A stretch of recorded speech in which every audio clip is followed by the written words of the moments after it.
9h43, temos agora entrevista aqui no Band News Amazônia. A gente está sempre trazendo palavra de especialista para tratar de assuntos importantes para a população. Hoje termina o ciclo de debates e sugestões públicas para o aperfeiçoamento das normas que vão guiar as eleições municipais desse ano. O TSE, o Tribunal Superior Eleitoral, realiza a terceira audiência em relação aí a essas regras. E aí são minutos de resoluções para as eleições de 2024. Bom, quem vai conversar conosco sobre isso é a advogada especialista em direito eleitoral, Denise Coelho, que mais uma vez está conosco aqui nos estúdios da Band News Difusora, gentilmente cedendo parte do tempo para nos ajudar a entender. Doutora Denise, bem-vinda, bom dia, tudo bem? Bom dia, Rafael, bom dia, Paula, Diene, bom dia a todos os ouvintes. Eu vou só pedir, doutora, para falar um pouquinho mais próximo do microfone, que aí a gente consegue ter um áudio melhor, uma captação melhor, para o nosso ouvinte compreender também aqui as informações que a senhora tem para passar, que são bem importantes. Inclusive, vamos começar aqui já com a pergunta que eu acho que a Paula, a Diene, os ouvintes estão aqui também de orelha em pé para tentar entender. O que vem sendo discutido, doutor, em relação à internet, inteligência artificial nessas eleições? Como que estão, em que pé estão as discussões em relação a isso, tendo em vista que promete ser um ano eleitoral que, infelizmente, deve ter muita presença da inteligência artificial, muito para cometer irregularidades também, né, para prejudicar candidaturas. A gente já teve notícias de Manaus, por exemplo, com 2 casos de ataques, né, denunciados pelo prefeito Davi Almeida, que é pré-candidato à reeleição. Em que pé que está essa discussão? Como que a gente pode tratar esse tema por enquanto, doutora? Então, Rafael, o que acontece? É importante esclarecer para o ouvinte por que a gente tem as regulamentações, que é justamente essas minutas que estão sendo objeto dessas audiências públicas, que hoje, inclusive, acaba. E a gente vai ter hoje propaganda eleitoral, fundo de financiamento de campanha e prestação de contas. Outros temas já foram debatidos. O que acontece? Não houve a reforma eleitoral que teria que ter sido votada até o dia 6 de outubro do ano passado. Como não houve, nós vamos para essas regulamentações, que é justamente a aplicação do que a gente tem de legislação para a prática da conduta durante a eleição. Em relação à utilização da IA durante as eleições, nós temos o que acontece? Nós não temos uma legislação específica e isso não é somente em relação ao direito eleitoral. Nós também não temos essa regulamentação de uma forma geral. Para a eleição, o que trata já a minuta em relação à utilização da IA durante a eleição? Primeira parte, para quem vai produzir, não apenas para quem vai produzir de maneira negativa, mas para quem pretende produzir de uma forma geral, através da utilização da IA, que é a inteligência artificial, você vai ter que colocar na sua propaganda que foi utilizada, foi produzida por qual plataforma. Isso também é importante a gente esclarecer ao ouvinte, porque a plataforma e a modificação que foi feita naquela propaganda, se foi a voz, se foi a imagem, se foi o fundo, você vai ter que ter a descrição. E outro ponto muito importante que já está na minuta é a questão relacionada à denúncia. Então, se você receber durante a eleição, ali nas suas redes sociais, uma propaganda com a informação de que houve a modificação através da IA e você acredita que pode ser falsa, a plataforma vai ter que disponibilizar um botão embaixo daquela propaganda para você fazer a denúncia anônima. Outro ponto também que eu vejo muito positivo, porque durante a eleição, os 45 dias, nós temos prazos muito curtos. Qualquer tipo de dano que venha a ocorrer por conta de uma fake news, você vai ter ali o prazo para poder solicitar do tribunal a retirada daquela propaganda. E qual é a modificação para essa eleição? As plataformas elas vão ser responsabilizadas no momento em que for identificado que houve ali uma fake news ou uma propaganda irregular. Então, assim, isso, no início da discussão, qual foi o critério? A gente vai ali punir a plataforma, sendo que não foi ela que produziu, mas vai ser o caminho mais rápido para assustar qualquer tipo de denúncia ou fake news que seja produzida durante a eleição, porque a gente sabe que o tempo é muito curto da propaganda da eleição, que são apenas 45 dias.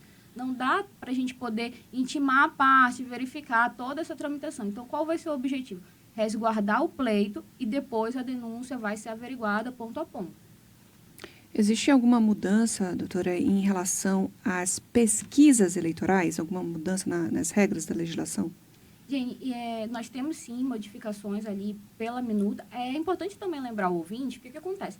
As minutas, os debates, as audiências, elas estão acontecendo. Mas somente após a aprovação do pleno, que vai acontecer nas próximas semanas, é que a gente vai ter ali de fato o que está descrito nessas regulamentações. Mas na minuta inicial, o que a gente tem das pesquisas? Inclusive, no primeiro dia eu estava acompanhando, tinha uma pessoa, representante do Instituto de Pesquisa, que queria modificações nos termos a serem utilizados nas pesquisas.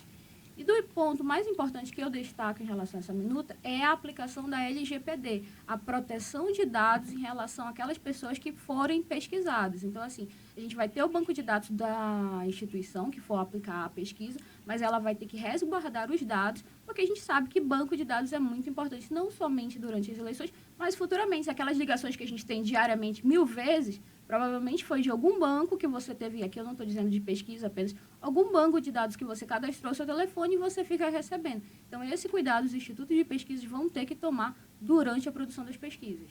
É porque eles pegam dados ali, CPF, RG, às vezes o título de eleitor.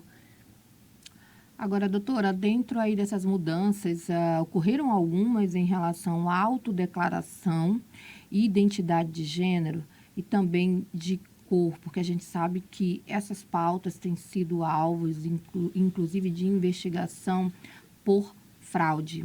Isso virou até polêmica, né? Nas campanhas de adversários, por exemplo, o fulano mudou de cor agora, de repente, né? Era sempre branco, virou anonimamente, negro. né? Para poder ganhar esse recurso maior, enfim. Com certeza, o ponto que a Paula toca aqui, o Rafael aqui completa com informações de eleições passadas, inclusive aqui no nosso estado, objeto dessas discussões.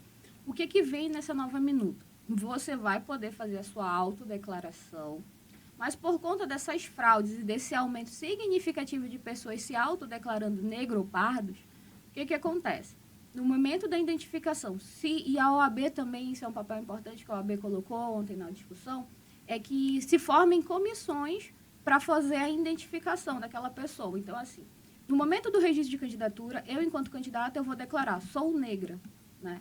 E aí, se por algum motivo, e depois do registro, a gente tem 3 dias, partidos políticos, outros candidatos, Ministério Público, para impugnar o registro, que foi o que a gente acompanhou na eleição passada, de 2022. Se durante aquela impugnação um outro candidato falar, olha, Denise não é negra, ela fez a autodeclaração de negra, mas eu estou impugnando porque ela não é negra. Qual vai ser a base de informações, pelo menos o que está na minuta, que os tribunais vão poder utilizar? Nós vamos ter a autodeclaração de eleições anteriores, caso aquela pessoa já tenha sido candidato. Nós vamos também ter a possibilidade dessa formação de banca, mas a formação de banca ainda vai depender da inclusão nessa minuta, né, que foi uma da proposta da OAB, ou ainda a utilização do censo. Mas, assim, a utilização do censo ainda está em discussão porque não se tem a composição de todos os dados do último censo. Então, o TRE vai provavelmente utilizar, para quem já foi candidato, a sua declaração anterior ou a utilização de uma banca. E eu queria saber como que a população ela pode participar. A senhora falou a respeito de um botão que deve ficar nas redes sociais e pode acionar automaticamente o TSE. Mas devemos ter aí também os canais diretos junto ao TRE daqui do Amazonas e também ao MP. Porque as pessoas muitas vezes veem a ilegalidade acontecer. Primeiro, não é fácil identificar, se é difícil para um especialista, imagina para quem é leigo. Então, a gente fica naquela indefinição de identificar se de fato aquilo é uma ilegalidade eleitoral e também a gente não sabe para quem denunciar. O que acontece? A gente sempre tem o Pardal, que é um aplicativo do Tribunal Superior Eleitoral, onde você pode fazer a denúncia. E aí é bom sempre lembrar o ouvinte que a denúncia ela é anônima. Muitas pessoas têm receio de fazer aquela denúncia. Às vezes é um candidato que é ali teu vizinho, é teu parente, alguém que você conhece. Eu não vou fazer a denúncia porque é alguém que eu conheço. Então, assim, a denúncia ela é anônima e é muito importante a gente lembrar que a eleição municipal ela é uma eleição que te traz mais próximo do teu representante. Então, assim, Verdade. Você provavelmente vai conhecer várias pessoas que pretendem ser candidatos e serão candidatos na eleição de 2024. E que amigo esse que vai denunciar, hein? Olha, vamos ficar de olho nos amigos também. Todo mundo é o potencial denunciador agora com as eleições e de fato, porque você tem dentro da família não só vários candidatos, você sempre tem uma predileção por algum. Então, olha, todo mundo que aí pretende cometer alguma irregularidade, ficar de olho na própria família que pode ser seu denunciante, hein? Muito bem. A gente está aqui ao vivo conversando com a doutora Denise Coelho, ela é advogada, especialista em direito eleitoral, sobre as regras que estão em debate em relação a eventuais mudanças para esse pleito agora de 2024. Doutor, existe algum tipo de modificação em relação a fundo especial de financiamento de campanha? Por que a gente pergunta isso? Porque geralmente essas questões elas precisam ser debatidas com antecedência, mas existe alguma possibilidade de haver alguma mudança para esse pleito ainda?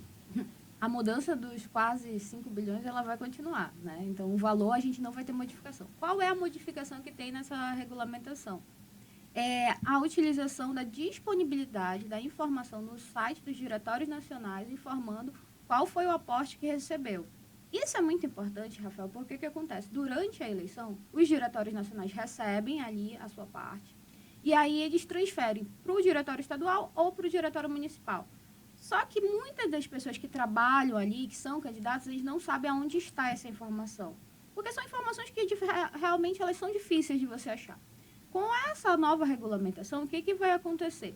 O Diretório Nacional vai ter que disponibilizar a informação de quanto recebeu e para quais diretórios ele destinou.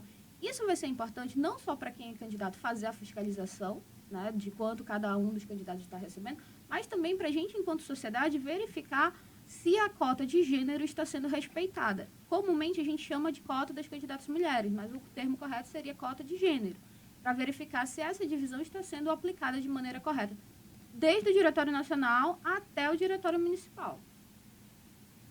Muito bem, mais uma dúvida que a gente tira aqui então em relação a essas mudanças. Até porque a gente recebe, a gente acompanha uma série de denúncias em relação a essa cota de gêneros, né, que os partidos colocam ali só para As candidaturas laranja, Isso. teve escândalo em relação a isso, inclusive, no país. Né? Algumas denúncias, né, apontam para isso. Né? A gente não está dizendo que todos os partidos fazem isso, mas a gente recebe denúncias e acompanha denúncias junto à Justiça Eleitoral em relação a uma tentativa de fraude em relação à cota de gênero. Nós tivemos o caso, seria importante que a senhora pudesse falar rapidinho para a gente também, de uma candidatura feminina aqui no Amazonas, que inclusive ganhou uma repercussão nacional, em que essa candidatura feminina recebeu um recurso, aí mais de R$ 1,5 milhão de reais, e ela não aplicou esse recurso. Isso está sob júdice no TRE, e aí com acompanhamento do MP. Então, ela não aplicou, porque ela não conseguiu provar que aplicou. Recebeu R$ 1,5 milhão do fundo partidário. Aí, quando se viu as redes sociais, e, gente, as redes sociais, aí é o principal canal de registro do candidato. Então, se ele pegou R$ 1,5 milhão e você não vê trabalho nas ruas, distribuição de panfletos, antigos santinhos, e também todo esse trabalho dinâmico das redes sociais, você tem que ficar atento. E é muito fácil descobrir isso, porque você vai lá no Divulga Cândido do TSE, você sabe quanto o candidato recebeu e você tenta fazer essa comparação com as redes sociais, principalmente. A gente coloca Instagram, Facebook, Twitter. Não postou, não cresce, né? Não postou, não cresce, porque o que fez com aquele dinheiro, colega e colego? Vamos lá, eu mudei até os gêneros e propositalmente, porque não acontece só com mulher, acontece principalmente com homens também. Doutora? O que eu ia complementar é que o que acontece? Com essa divulgação sendo feita e obrigatória pelos próprios diretórios, a gente não tem que aguardar primeiro o parcial, porque assim, a gente começa a eleição, né, e aí só consegue verificar se houve ou não recebimento de recurso depois, e isso só dos candidatos que apresentam a primeira parcial. Porque se aquele candidato não apresentar, você nem vai ter essa informação no Divulga Cândido. Verdade. Então, assim, a gente tendo essa transparência na informação de onde estão esses recursos, e aí, como você colocou, Paulo, é muito importante a gente verificar se a pessoa que está recebendo, lembrando ao ouvinte que o fundo de financiamento às campanhas é um recurso público. Sim. Então, ela é importante a fiscalização de toda a sociedade. Se a aplicação está sendo feita correta. E tem outros questionamentos que a gente tem no que pode ser utilizado. Não é só a questão de utilizar os valores de financiamento.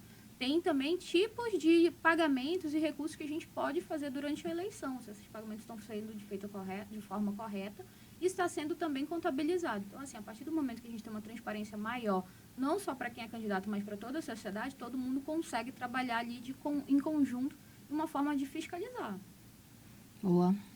Bom, a gente está chegando aqui no finzinho da nossa entrevista. São muitas perguntas, muitos questionamentos. A gente agradece, claro, o tempo que a doutora Denise dispõe aqui para a gente e também as respostas que são muito claras e muito objetivas para a gente conseguir responder o máximo de perguntas. São 9h59 agora e a gente vai ter que despedir porque a rede já está chamando aqui para a nossa programação nacional com o Band News Station. Agradeço aqui a doutora Denise Coelho, advogada, especialista em direito eleitoral, que hoje nos ajudou aqui a entender um pouco mais sobre essas regras que estão sendo discutidas ainda no TSE, e aí a gente vai ter uma definição. E claro, quando tivermos essas definições, a gente já faz um apelo aqui, já convida no ar, que é para dar aquela segurada na cara dura aqui, para a gente depois também trazer mais informação para os nossos ouvintes. Combinado, doutor? Combinadíssimo, Rafael. Muito obrigada e uma boa quinta-feira a todos. Boa Obrigada. quinta-feira. Obrigado por estar Obrigada. conosco aqui.